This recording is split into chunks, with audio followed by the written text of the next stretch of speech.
Every HR leader knows this feeling. October, November hits, renewal numbers aren't great, and suddenly you're the face of a problem that you didn't create.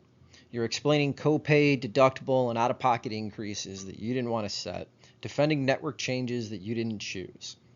This conversation today is about fixing that. For a 500-person company, that's $500,000 in 1 year, gone.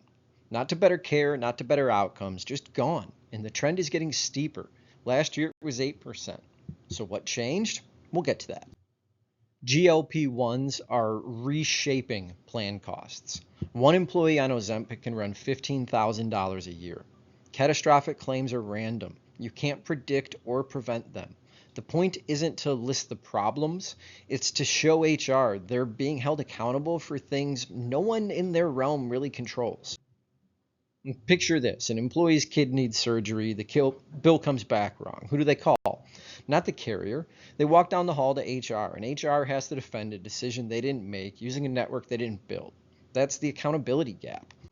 Now, 2 points may not sound like much, but on a $5 million spend, it's $100,000 a year, 2 full-time hires, or a wellness program that actually works. The gap between these numbers is where a good broker earns their fee. Doing nothing is a choice that you have. It's just the most expensive one. $200K, that's a new sales rep. It's a software upgrade, a retention bonus pool, and it doesn't disappear. It compounds year after year after year. So when someone says, we'll just absorb that increase, ask them what they'd rather spend that money on. This is what a lot of plan design conversations miss. The person with diabetes who now pays more for insulin, they're not sending a polite email. They're updating their resume. The winners don't even notice. The losers, though, remember it for years. Model this out before open enrollment. You're going to find out the hard way who's getting hurt.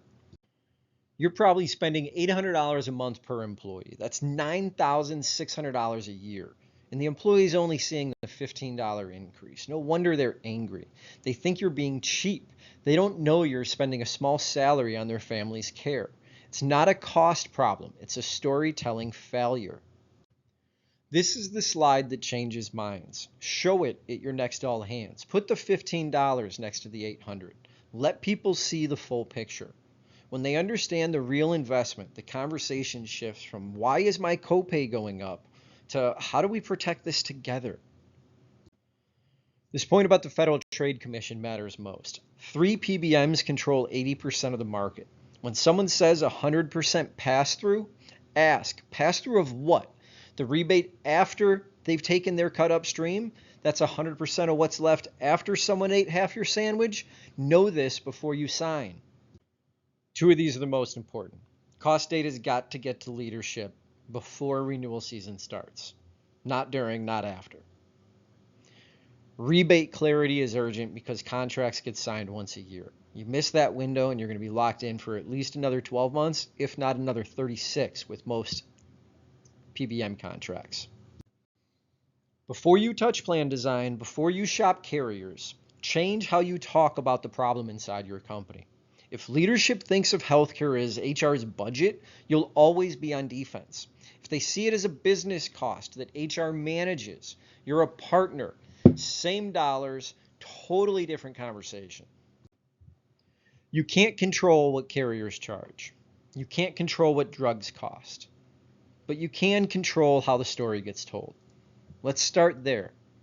If you want help building that narrative for your team, you can find out more at benefitsblake.com.